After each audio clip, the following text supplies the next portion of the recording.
So, what if you could just stop trading your life for a paycheck? Today, we're diving into the revolutionary ideas from Your Money or Your Life, a book that, I'm telling you, promises to completely transform your relationship not just with money, but with your own time. Right out of the gate, the book hits you with a question that just cuts right to the bone. And I want you to really honestly think about this for a second. Do you come home from your job full of life? If you hesitated, even for a moment, you are definitely not alone. For so many of us, the honest answer is a big, fat no. And that leads to the book's central premise, which is pretty stark when you see it written out like this. The idea that the daily grind isn't just making us tired, it's actively draining our vitality. It's like this slow trade of our life force, all for a paycheck.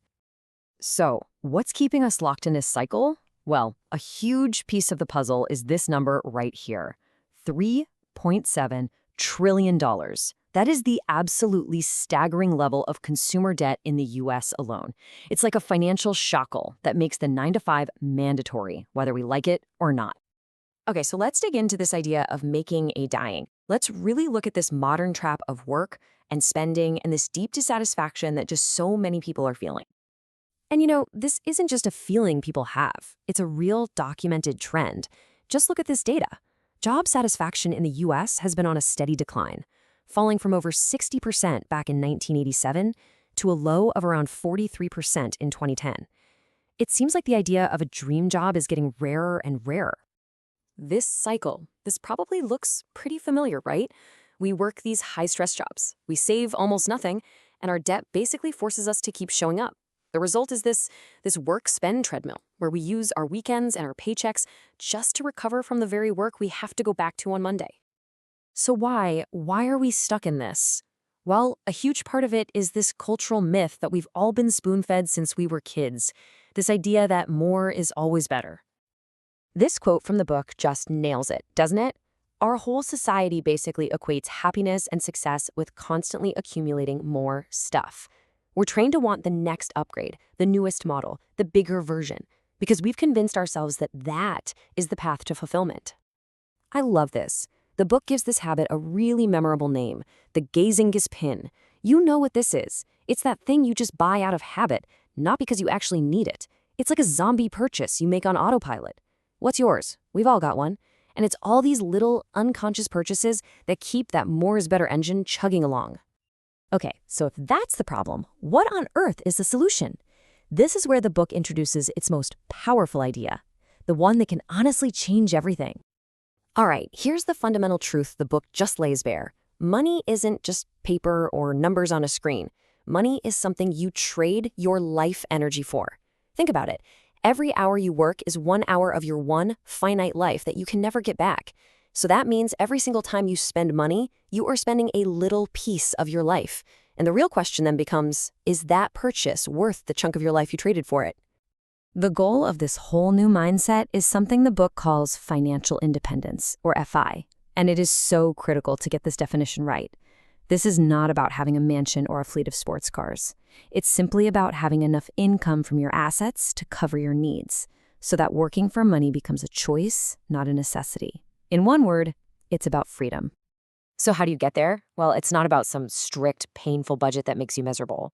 It's really about a radical shift in your whole perspective, built on a few core principles. It all starts with really tangible steps, like tracking every single penny that comes in and goes out of your life. Not to shame yourself, but just to gain total awareness of where your life energy is actually going. And this right here, this is probably the biggest mindset shift you have to make. We need to reclaim the word frugality.